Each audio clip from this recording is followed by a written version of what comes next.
Good morning. आज अपन 10th class में अपन जो साइंस के अंदर तीसरा चैप्टर पढ़ रहे थे जेनेटिक्स, उसके अंदर अपन ने कल मेंडल के नियम पढ़ रहे थे। उसमें अपन ने प्रभाविता का नियम पढ़ लिया था।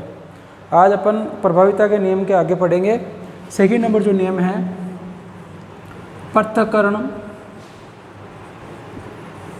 पृथक्करण या युग्मकों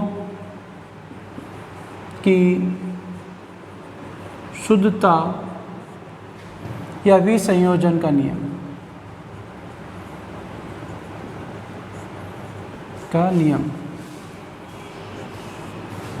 एक मैंने आपको कहा था, मेंडल ने मटर के पादप, गार्डन मटर बोलते हैं जिसे, उद्यान मटर, पाइसम सेटावियम पर अध्ययन करते हुए 3 नियम दिए थे।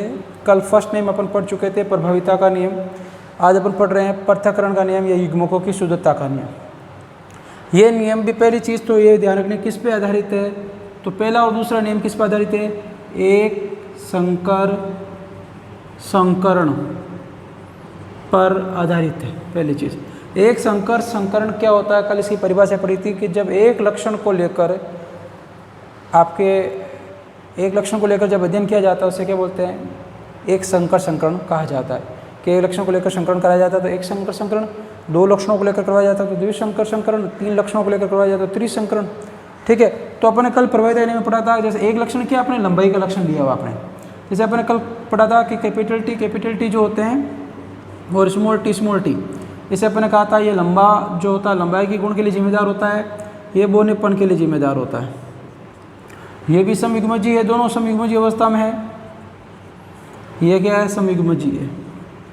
फर्क क्या है? ये अप्रभावी है और ये प्रभावी है। प्रभावी का पता कैसे लगाते हैं मैं बता चुका था आपको कि जो F1PD में लक्षण प्रकट करेगा वो प्रभावी, जो लक्षण प्रकट नहीं करता है वो प्रभावी। अब इनके बीच में क्रॉस करवाते हैं तो क्या होगा? F1PD जो प्राप्त होती है कि जब जनकों के बीच में क्रॉस कराया जाता है, प्रथम पीढ़ी प्राप्त होती है, उसे क्या कहते हैं? F1 कहते हैं। और मैंने आपको कहा था एक स्टेप इसको आप आगे बढ़ाना चाहते हैं, मैंने आपको ये कहा था कि F1 ये जो है इनसे युग्मक बना लीजिए, 2 में से एक ले लीजिए। ये आ गए आपके स्मॉल टी, कैपिटल टी, एक टी ले लीजिए। ये क्या हो गए? आपके युग्मक हो गए। और ये आपके क्या हो गई? पेरेंटल पीढ़ी या जनक पीढ़ी। ठीक है, अब इनके बीच में क्रॉस होगा तो क्या होगा? कि इनकी क्रॉस होगा तो इनसे क्या होगा? ये संतति प्राप्त होगी, जिसे अपन क्या कहते थे? विषमयुग्मजी लंबे। ठीक है, अपन यहाँ तक बात कर चुके थे। तो प्रभाविता नियम कहाँ तक लागू होता है? यहाँ तक कि F1PD में प्रभावी लक्षणों का प्रकट होना क्या कहलाता है? प्रभावी। क्या अपने क्या लगा? लंबे। बोना तो नहीं लिखा ना, इसलिए। विषमयुग्मजी मैंने आपको कल बताया था, जब दोनों युग्मक बराबर हो, या तो दोनों स्मॉल हो या दोनों कैपिटल हो, तो इसे क्या बोलेंगे आपके? यदि दोनों कैपिटल हो दोनों स्मॉल हो तो समयुग्मजी, एक कैपिटल एक स्मॉल हो तो विषमयुग्मजी। तो ये अपने यहाँ तक पढ़ लेता है एक संकर संकरण में कि प्रभाविता नियम यहाँ तक लागू होता है। अब आपके जो पृथक्करण या युग्मों की शुद्धता का नियम वो यहाँ से शुरू होता है कि F1PD का क्या किया जाता है? स्वपरागण करवाया जाता है। इसका मैं कल भी जिक्र कर चुका था। स्वपरागण क्या होता है? खुद का खुद के साथ, जैसे अपन करवा लेते हैं यहाँ पे। तो पहले इसमें क्या बनेंगे? युग्म बनेंगे, इसके बना लेते हैं, चेकर बोर्ड के द्वारा समझाते हैं। F2PD जो है कि F1PD का स्वपरागण करवाया जाता है तो कौन सी पीढ़ी प्राप्त होगी अपन को? F2PD प्राप्त होगी। क्या प्राप्त होगी? देखो चेकर बोर्ड में बना लेते हैं ऐसे। मैंने ये कहा था इसको आप ऐसे लिख सकते हो। ये चिन्ह किसको रिप्रेजेंट करता है? नर को। और प्लस का चिन्ह किसको बताता है? मादा को। एक युग्मक क्या है? Capital T. एक युग्मक क्या है? Small T. इसका इसी के साथ करना, तो एक कैपिटल टी स्मॉल टी। ठीक है, ध्यान रखना है, एक बार प्रैक्टिस करना घर पे, नहीं तो भूल जाओगे, गलती होगी, एग्जाम में करोगे सीधा। कि पहले क्या करना, इसका इसके साथ करना, तो कैपिटल और आगे लेना, दोनों कैपिटल है तो कोई सा भी रखो, एक ही बात, चाहे इसको आगे रखो चाहे इसको रखो। फिर इसका किसके साथ करवाना है? इसके साथ करवाना है, तो कैपिटल टी और स्मॉल टी। फिर इसका इसके साथ, तो कैपिटल टी स्मॉल टी है तो कैपिटल वर्ड आगे आ गया, ये आ गया सब, और स्मॉल टी बाद में। फिर दोनों स्मॉल है तो कोई सा भी लिखो। ये यहाँ तक अपन बात। इस पीढ़ी को क्या बोलते हैं अपन? F2PD। क्या बोला जाता है? F2PD। अब देखिए ये क्या है? लंबा है। ये क्या है? ये भी लंबा है, लेकिन कैसे लंबे? विषमयुग्मजी। ये क्या है? बोना है। अब देखो पृथक्करण या युग्मों की शुद्धता के नियम क्या कहते हैं, सुनिए आप। परिभाषा कि जब लंबे और बोने पादपों को लेकर जब क्रॉस करवाया जाता है तो F1PD में विषमयुग्मजी लंबे प्राप्त होते हैं। जब F1PD में प्राप्त संतति का स्वपरागण करवाया जाता है तो F2PD के अंदर दोनों युग्मक मतलब एक कैपिटल टी एक स्मॉल टी, दोनों युग्मक अपने पृथक लक्षण प्रकट करते हैं ठीक है, पृथक लक्षण प्रकट करते हैं और एक दूसरे को संदूषित नहीं करते हैं, मतलब एक दूसरे को प्रभाव नहीं डालते। और F2PD के अंदर अपन को सभी प्रकार के पौधे प्राप्त होते हैं, सभी प्रकार की संतति प्राप्त होती है। कैसे सभी प्रकार के? जैसे अपन कैपिटल टी लिया, ये भी प्राप्त हो गया। F1PD वाला ये भी प्राप्त हो गया, ठीक है, और आपके बोना है वो भी प्राप्त हो गया। इसका मतलब क्या हुआ कि जब F1PD जो होती है उसका स्वपरागण करवाया जाता है तो ये दोनों युग्मक जो होते हैं अपने पृथक लक्षण प्रकट करते हैं, इसीलिए इसे क्या कहा जाता है? पृथक्करण का नियम। और दोनों युग्मक जो होते हैं एक दूसरे को संदूषित नहीं करते हैं, एक दूसरे के ऊपर इनका प्रभाव नहीं पड़ता। ऐसे नहीं कैपिटल है जो स्मॉल के लक्षणों को दबा देगा कि स्मॉल टी है, बोनापन इसको प्रकट नहीं होना देगा। नहीं, देखो बोना लक्षण भी प्रकट हो रहा है, इसलिए ये युग्मक एक दूसरे को संदूषित नहीं करते, इसलिए इसे युग्मकों की शुद्धता का नियम भी कहा जाता है। ध्यान रखना, पृथक वर्ड और शुद्ध युग्म संदूषित नहीं करते, इन दो वर्डों को आपको अपनी परिभाषा में ऐड करना है। एग्जामिनर इसी चीज़ को नोट करेगा, ठीक है। अब ये चीज़ प्राप्त होगी अपन F1PD से, आपके क्या होगी? F2PD प्राप्त होगी। ये क्या कहलाता है? आपके पृथक्करण का नियम कहलाता है। अब अपन एक चीज़ निकालते हैं कि भाई एक संकर संकरण अनुपात जो प्राप्त होता है उसे क्या कहते हैं? एक संकर संकरण अनुपात। तो इसमें अनुपात दो प्रकार से निकाला जाता है। एक निकाला जाता है लक्षण प्रारूप, फिनोटाइप, इंग्लिश वर्ड याद रखेंगे, फिनोटाइप, जीनोटाइप। एक होता है जीनी प्रारूप, कल बात की थी। बाह्य संतति देके बताया तो उसे लक्षण प्रारूप, और आनुवंशिक विश्लेषण करते उसे क्या बोलते हैं? जीनी प्रारूप या जीनोटाइप कहा जाता है। देखो कैसे निकलेगा। सबसे पहले लक्षण प्रारूप निकालना है 4 संतति का। ये 4 ही तो है, ये तो युग्मक है दोनों, ये वाले युग्मक है, ये भी युग्मक है। तो ये देखो, ये क्या है? युग्मक है। ये क्या है? युग्मक है।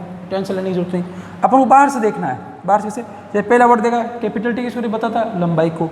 इसमें भी कैपिटल टी किसको बताता? लंबाई को। इसमें भी कैपिटल टी क्या बताता? लंबाई को, ठीक है। तो लंबे कितने हो गए? 3। ये क्या है? स्मॉल टी, बोना। तो 3 लंबे और 1 बोना, ये तो क्या है? लक्षण प्रारूप है। लेकिन जब आनुवंशिक विश्लेषण करते हैं तो ये क्या है? कैपिटल टी शुद्ध लंबे, ये दोनों मिक्स है। तो ये क्या है? विषम युग्मजीय लंबे है। तो कितने हैं? 2। और शुद्ध बोना ये। तो पूछा जाए एक संकर संकरण का लक्षण प्रारूप कितना है? तो 3:1। और जीनी प्रारूप कितना है? 1:2:1 फिक्स है, याद रखना है। निकालने का तरीका बता दिया, निकालो तो सबसे बढ़िया नहीं दिया, तो करना ही है आपको एग्जाम के अकॉर्डिंग। एग्जाम में पूछे जाते हैं 1 नंबर का क्वेश्चन, ठीक है। तो ये आप ध्यान रखना कि भाई बाहर से देखना तो ये लंबा लंबा लंबा, 3 लंबे 1 बोना। आनुवंशिक विश्लेषण तो शुद्ध लंबा, अशुद्ध लंबे और शुद्ध बोना। तो एक शुद्ध लंबा है, 2 अशुद्ध लंबे है, एक क्या है? शुद्ध बोना है। आपको पूरी जो बनाया हुआ है पूरे विथ हर टोटल चीज़ के साथ आपको नोट्स भेजे गए, PDF के अंदर मिल जाएंगे, कोई दिक्कत की काम नहीं है, ठीक है। और आप यहाँ लिखना चाहे लिख सकते हैं कि भाई एक क्या है? कैपिटल टी, ये क्या है? कैपिटल टी, स्मॉल टी, ये क्या है? स्मॉल टी है, लिख सकते हैं, कोई दिक्कत नहीं। और नहीं लिखे तो भी कोई ऐसा काम नहीं। अब अपन पढ़ेंगे संकर पूर्व संकरण, ठीक है। पृथक्करण का नियम हो गया, संकर पूर्व संकरण पढ़ेंगे। उसके बाद अपन क्या पढ़ेंगे? स्वतंत्र अफ्यून का नियम पढ़ेंगे।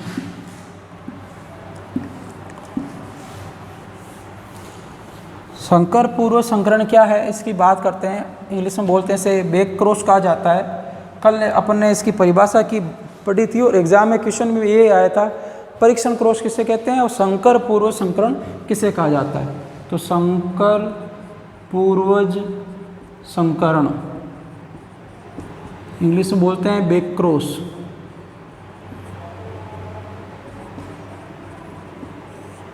तो क्या होता है? सिंपल सी बात कि जैसे अपन कैपिटल टी, ये एग्जाम्पल लेंगे जब तक एक संकर संकरण पढ़ेंगे। Capital T, small T, small T. अब बार बार लिखने की आवश्यकता नहीं, आपको लिख देता हूँ। ये लंबा है, बार बार आप तो लिखना, जितना बार बार लिखोगे तो आपको याद हो जाएगा। लंबा, ये क्या है? बोना। दोनों क्या है? समयुग्मजीय है, लेकिन ये क्या है? प्रभावी है, और ये क्या है? अप्रभावी है। दोनों समयुग्मजीय है, ठीक है। क्या बने? अपन सीधा बना लेते हैं, युग्मक नहीं बनाते, सीधा लिख लेते हैं, आपको पता ही है। तो इससे क्या प्राप्त क्रॉस कराएंगे तो कैपिटल टी, स्मॉल टी प्राप्त होगा। ये प्रथम पीढ़ी प्राप्त, इसलिए क्या है? विषम युग्मजीय है। आपने देखा होगा ये कम से कम मैंने 5 से 7 बार बोर्ड पे बना दिया। आप भी प्रैक्टिस करते रहें। F1PD। अब संकर पूर्व संकरण क्या होता है, इस चीज़ को देखिए आप। संकर पूर्व संकरण क्या होगा कि जैसे ये जो आपके F1PD प्राप्त हुई है, इसका क्रॉस मान लीजिए अपन प्रभावी के साथ करवाते हैं या अपन किसके साथ कराएं? अप्रभावी जनकों के साथ करवाएं। दोनों स्थिति में से क्या कहा जाएगा? बैक क्रॉस में पीछे जाना, संकर पूर्व संकरण कहा जाएगा। मान लीजिए यदि अपन F1PD का क्रॉस प्रभावी के साथ कराते हैं तब इसे कहा जाएगा आउट क्रॉस, हिंदी में कहते हैं इसे आप आउट क्रॉस को क्या कहा जाता है आपके, अभी बता दूंगा नाम इसका, आउट क्रॉस को हिंदी में क्या कहते हैं। और यदि अपन F1PD का अप्रभावी जनक के साथ कराते हैं तो इसे बोलते हैं परीक्षण क्रॉस या टेस्ट क्रॉस, एक ही बात है, दोनों वर्ड याद रखने, परीक्षण क्रॉस या टेस्ट क्रॉस कहा जाता है। और आउट क्रॉस को आपके कहा जाता है, अभी जैसे वर्ड याद आएगा मैं आपको बता दूंगा हिंदी में इसको क्या कहते हैं। तो अपन ये हो गया आपके संकर पूर्व संकरण क्या होता है। अब अपन बात करेंगे पहले, सबसे पहले आउट क्रॉस की बात करेंगे कि भाई आउट क्रॉस क्या होता है, इसकी चर्चा करते हैं। देखो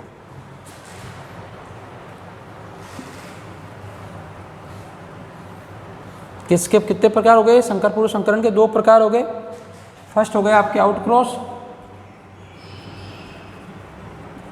और सेकंड जो है आपके वो है टेस्ट क्रॉस।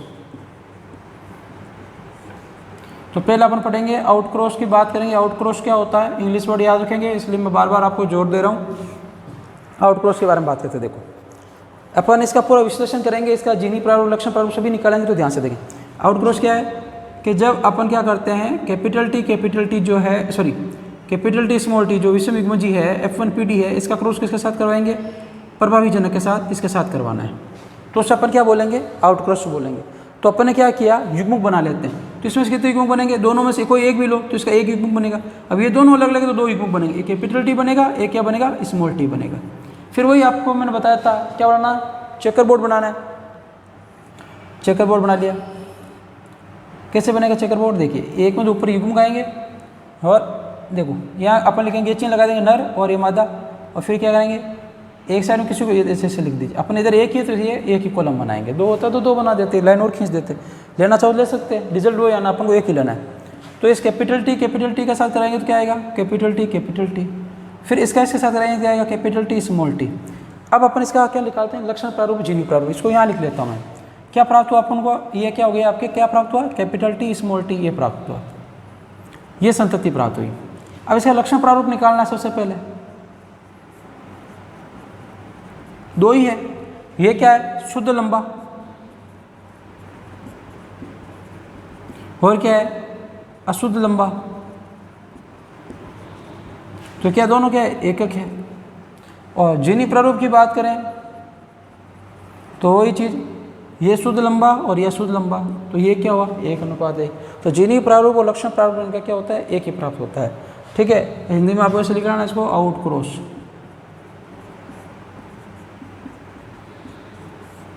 ठीक है, सिंपल सी चीज़ है कि भाई आपके आउट क्रॉस क्या हो गया, इस प्रकार से समझ में आ गया होगा कि भाई आपको क्या करना है कि भाई F1PD है, उसका प्रभावी के साथ क्रॉस कराना है, युग्मक बना लिए, क्रॉस करवा लिया, लक्षण प्रारूप जीनी प्रारूप आ जाएगा। अब बात करते हैं अपन किसकी, परीक्षण क्रॉस की, टेस्ट क्रॉस की।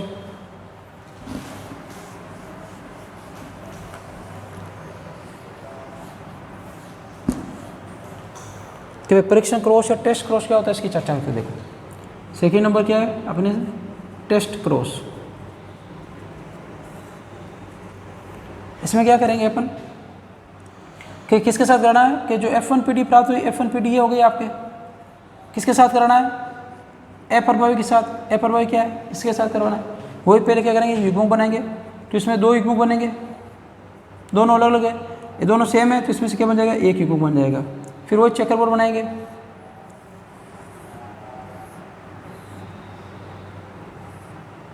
ये आपका नर और ये मादा, मतलब इसके साथ क्रॉस को बताता है। ये कैपिटल टी, ये स्मॉल टी, और यहाँ क्या गया, स्मॉल टी। क्या प्राप्त होगा, कैपिटल टी स्मॉल टी और स्मॉल टी स्मॉल टी। ठीक है, वही लक्षण प्रारूप जीनी प्रारूप निकालेंगे। तो पहले लक्षण प्रारूप को इंग्लिश में क्या कहते हैं, फिनोटाइप, और जीनी प्रारूप को क्या कहते हैं, जीनोटाइप। ये क्या है, अशुद्ध लंबा है, कितना है, 1। ये क्या है, शुद्ध बोना, कितना है, 1। जीनी प्रारूप में ये शुद्ध लंबा ही रहेगा, ये शुद्ध बोना ही रहेगा, अनुपात क्या ना, 1:1:1। तो लक्षण प्रारूप और जीनी प्रारूप दोनों ही बराबर होता है। तो मतलब आउट क्रॉस और टेस्ट क्रॉस में क्या विशेषता है कि लक्षण और जीनी प्रारूप बराबर होते हैं, कितना होता है, 1:1 होता है। कैसे निकाला जाता है, क्या परिभाषा होती है, मैंने आपको बता दिया। ठीक है, अब अगला नियम पढ़ेंगे, स्वतंत्र फ्यून का नियम।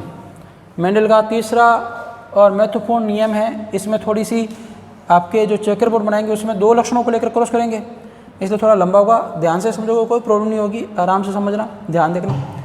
ध्यान से देखना इसको, आप जब भी क्लास देखें सुनिए आप। क्या नेम है अपना? स्वतंत्र अफ्यून का नियम।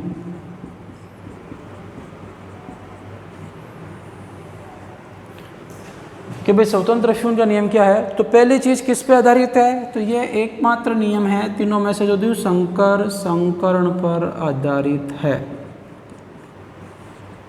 द्विसंकर संकरण पर आधारित है। परिभाषा क्या होगी? पहले अपन इसको समझते हैं, फिर इसकी परिभाषा की बात करते हैं। अपन को इसमें क्या करना पड़ेगा? दो लक्षणों को लेकर क्रॉस करवाया जाएगा, ठीक है। उसमें एक लक्षण लिया था लंबाई का, इसमें दो लक्षण लेंगे। कौन कौन से लेंगे? अपन इसमें लक्षण लेंगे वाई और आपके कैपिटल आर। ये वाई का मतलब होता है ये आपके पीले बीजों के लिए जिम्मेदार होता है, ठीक है। आर का मतलब होता है गोल बीज, तो पीले और गोल बीज, ठीक है। और एक अपन लेंगे हरे और जोरीदार बीज, कि भाई हरे और जोरीदार बीज जो होते हैं, स्मॉल वाई का मतलब हो गया हरा, और स्मॉल आर का मतलब हो गया जोरीदार। और ये कैपिटल वाई का है, और ये क्या है आपके कैपिटल आर का है। लक्षण क्या हो गए? दो लक्षण हो गए, ठीक है।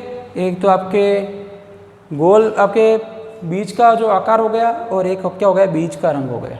दो हो गए लक्षण, के बीज का रंग और बीज का आकार। अब गोल है और जोरीदार है, तो ये तो बीज के प्रभावी और अप्रभावी लक्षण है, इनके साथ क्रॉस करवाएंगे। तो पहले क्या लिखेंगे? ये क्या है? पीले गोल बीज, पीले गोल। और ये क्या है आपके? हरे जोरीदार, ठीक है। उसके बाद ये क्या है? समयुग्मजी प्रभावी, कैपिटल वाले प्रभावी होता है, और समयुग्मजी अप्रभावी हो गया। अब इनके बीच क्या करेंगे अपन? वही युग्म बनाना चाहो तो आपकी मर्जी बना लीजिए, जैसे आप बताएं। नहीं बनाए तो कोई दिक्कत नहीं है। इसमें से क्या आ जाएगा? एक स्मॉल वाई एक स्मॉल आर, ठीक है। ये क्या होगी? पेरेंटल पीडी होगी। ये आपके क्या हो गए? युग्मक हो गए। अब क्या प्राप्त होगी? F1PD क्या कराएंगे? क्रॉस करवाएंगे। तो क्या होगा?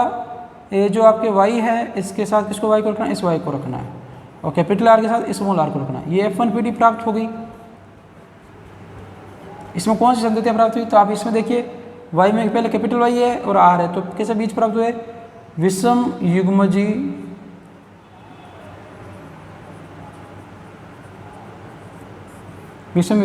पीले गोल बीज, ठीक है। विषम युग्मजी पीले गोल। अब क्या करेंगे? इनके युग्मक आपके F2PD निकालेंगे। तो इसमें क्या है? 4 युग्मक दिख रहे हैं, तो अपने इनके पहले युग्मक बनाएंगे। कैसे बनाएंगे? ध्यान रखना। थोड़ा सा मैंने आपको कहा था हल्का सा उससे थोड़ा सा टिफिकल है, बाकी है बहुत ईजी। युग्मक बनाने का तरीका क्या है? कि पहले इस y का इस r के साथ क्रॉस करो, तो क्या आएगा? y और कैपिटल R। फिर इस y का किसके साथ करो? इस r के साथ, क्या है? y और स्मॉल r। फिर इस y का इस r के साथ कराइए आप, क्या है? Small y capital R। फिर इस y का इसके साथ कराइए, क्या आएगा? आपके स्मॉल y और स्मॉल r। ये आपके क्या हो गए? 4 युग्मक प्राप्त हो गए, ठीक है। अब क्या करेंगे? इनका अपन चेकर बोर्ड में निरूपण करेंगे और आपके आपके F2PD निकालेंगे। तो यहाँ बना लेता हूँ चेकर बोर्ड, नॉलेज के लिए आपके लिए।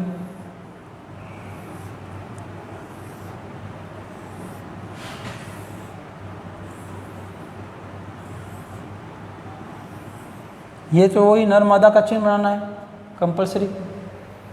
उसके बाद देखो, पहले लिख लो, पहले को वाई आर, फिर वाई कैपिटल स्मॉल आर, फिर स्मॉल वाई कैपिटल आर, फिर small Y small R. Same का सेम ये इधर लिखना है, capital Y capital R, capital Y small R, small Y capital R, small Y small R. हो गया। अब इनका क्रॉस कैसे कराना? देखो एक चीज़, तो पहले क्रॉस कराने से पहले कि कैपिटल वर्ड आके रखना है y के साथ। y जैसे ये है, तो पहले y को y के साथ, फिर r का r के साथ रखना है।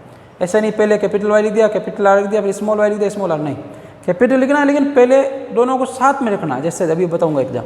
तो इसमें क्या होगा? पहला ये जब लाइन चलेगी, इस लाइन में इस लाइन में चलेंगे ना, तो इसका क्रॉस इधर वालों के साथ कराना। जैसे इसका क्रॉस इसके साथ, इस कॉलम में काम कर रहे हैं, इसके साथ, इस कॉलम में काम करेंगे तो इसके साथ करेंगे, इस कॉलम में काम करेंगे इसके साथ करेंगे, और इस कॉलम में काम करें तो इसके साथ करेंगे, और ये तो कंपलसरी है ही है। देखो पहले इसके साथ करेंगे तो क्या है, दोनों में कैपिटल वाई है, कैपिटल वाई, फिर क्या लिखेंगे कैपिटल आर, हो गया सिंपल सा। फिर देखिए आप कैपिटल वाई ये दोनों, तो कैपिटल वाई, फिर आर साथ में रखेंगे तो कैपिटल आर स्मॉल आर। अब देखिए अब इसमें क्या है, स्मॉल वाई है और इधर कैपिटल आर, तो आप ऐसे नहीं लिख सकते कि कैपिटल वाई आर फिर आप आर स्मॉल वाई, ऐसे नहीं लिख सकते। कैपिटल आगे रखना है, लेकिन सेम जैसे पहले वाई है तो पहले वाई को फ्री कीजिए, फिर आर लिखिए। सेम इधर पहले वाई, फिर आपके स्मॉल वाई, फिर कैपिटल आर, फिर स्मॉल आर। फिर इस कॉलम में वही चीज़, इस कॉलम में चलेंगे तो इस कोष्टक में तो इसका इसके साथ, फिर इसका ये तो फिक्स इधर, इसमें तो इधर इसका और इसके साथ, तो इस प्रकार से capital Y R small R, इधर स्मॉल आर, फिर कैपिटल वाई, आप भी प्रैक्टिस करें एक बार, इसको हो जाएगा सिंपल सा। फिर capital Y small Y, capital R small R, इधर capital Y small R, simple सा लॉजिक है। फिर इधर देखिए आप क्या है, इधर स्मॉल वाई है लेकिन ऊपर कैपिटल है तो केवल कैपिटल वाई, फिर ये स्मॉल वाई, फिर कैपिटल आर, फिर दे देखिए capital Y small Y, capital R small R, फिर इधर क्या दोनों स्मॉल वाई है तो पहले स्मॉल वाई, फिर कैपिटल आर, फिर दोनों स्मॉल वाई, एक कैपिटल आर है एक स्मॉल आर है।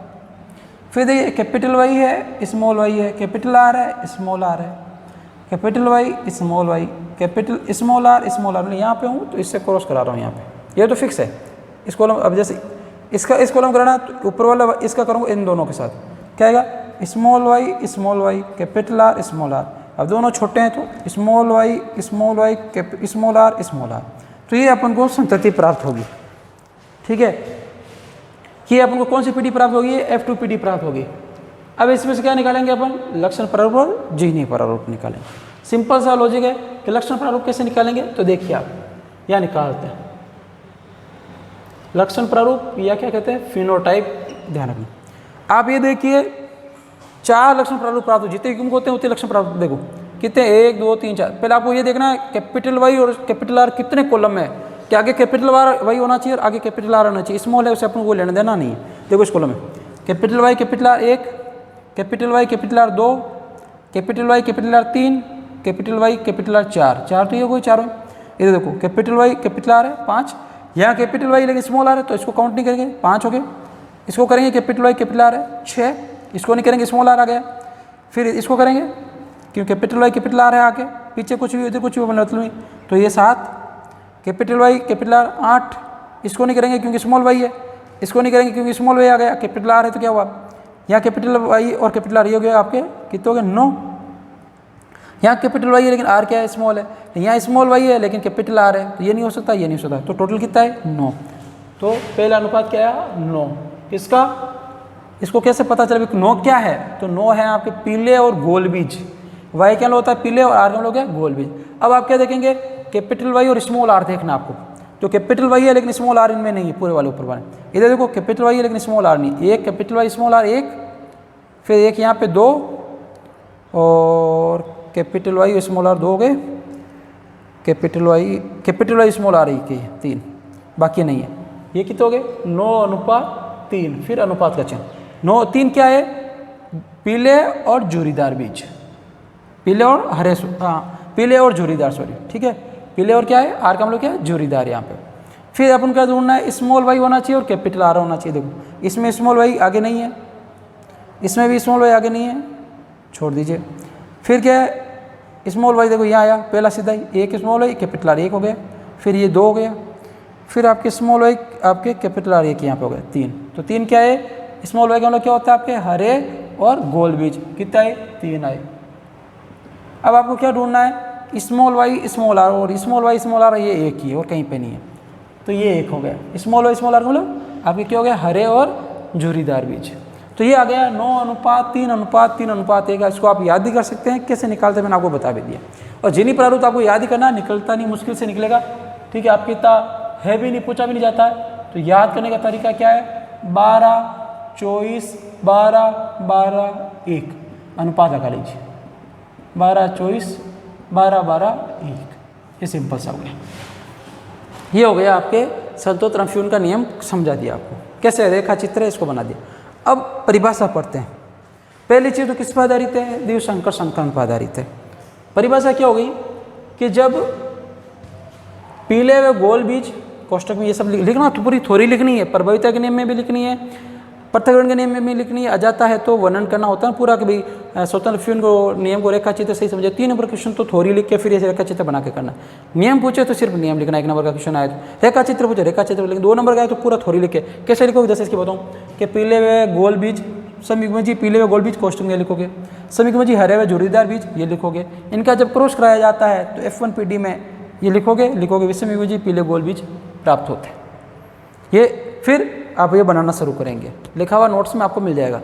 लेकिन परिभाषा पूछी जाए तो क्या लिखोगे आप कि जब 2 या 2 से अधिक लक्षणों को लेकर जब क्रॉस करवाया जाता है तो F1PD के अंदर जो लक्षण प्रकट होते हैं या जो युग्मक प्रकट होते हैं वो स्वतंत्र क्या करते हैं, अपने लक्षण प्रकट करते हैं। F2PD के अंदर क्या करते हैं, स्वतंत्र लक्षण प्रकट करते हैं। एक युग्मक जो होता है दूसरे युग्मक पर कोई प्रभाव नहीं डालता है और स्वतंत्र रूप से क्या करते हैं, अपने लक्षण प्रकट करते हैं। वर्ड क्या बोलना है, स्वतंत्र। कि जब एक से अधिक लक्षणों को लेकर जब क्रॉस कराया जाता है तो प्रत्येक युग्मक जो होता है वो अपने स्वतंत्र लक्षण प्रकट करता है। एक युग्मक की वंशागति का दूसरे युग्मक की वंशागति पर कोई प्रभाव नहीं पड़ता है। इसी नियम को क्या कहते हैं, स्वतंत्र फ्यून का नियम कहते हैं। सिंपल सा लॉजिक है। क्या वापस परिभाषा बोल देता हूँ, एक या एक से अधिक लक्षण या अपन कह सकते हैं 2 लक्षणों को लेकर जब क्रॉस करवाया जाता है तो प्रत्येक युग्मक जो होता है वो अपने स्वतंत्र लक्षण प्रकट करता है। एक युग्मक की वंशागति का दूसरे युग्मक की वंशागति पर कोई प्रभाव नहीं पड़ता है। इसे क्या कहा जाता है, स्वतंत्र फ्यून का नियम। किस पे आधारित है, द्विसंकर संकरण पर आधारित। देखो कैसे समझाता हूँ। अपने क्या किया, पीले गोल बीज लिए, हरे झुर्रीदार बीज लिए, क्रॉस करवाया, विषम बीज प्राप्त हुए। लेकिन जब इनका क्रॉस कराया जाता है सभी प्रकार के प्राप्त हो रहे हैं युग्मक, चारों लक्षण प्रकट हो रहे हैं। चारों मैंने बताया चारों के लक्षण है। तो पीले गोल बीज भी प्राप्त हो रहे हैं, पीले और झुर्रीदार भी प्राप्त हो रहे हैं, हरे और गोल भी प्राप्त हो रहे हैं, और क्या हो रहे हैं आपके हरे और झुर्रीदार भी प्राप्त हो। चारों प्रकार के युग्मक जो हैं चारों लक्षण प्रकट हो रहे हैं। चार ही हैं, पीले गोल हरे झुर्रीदार सब प्रकट हो रहे हैं। और सभी संख्या 9। देखो पीले गोल कितने प्राप्त हो रहे हैं, 9 हो रहे हैं। पीले और आपके झुर्रीदार कितने हो रहे हैं, 3 हो रहे हैं। हरे और आपके गोल कितने हो रहे हैं, 3 हो रहे हैं। और हरे और झुर्रीदार कितने हो रहे हैं, 1 हो रहे हैं। तो ये सभी लक्षण प्रकट होते हैं। इसे क्या कहा जाता है, आपके स्वतंत्र फ्यून का नियम कहते हैं। अब अपन पढ़ते हैं कि मेंडल के नियमों की जो उपयोगिता क्या है, अपने क्या महत्व है, इसकी बात करेंगे। तो वो भी थोड़ा महत्वपूर्ण पढ़ लीजिएगा आप। तो महत्वपूर्ण क्या है, देखो इसकी बात करते हैं। इसको मिटा देता हूँ।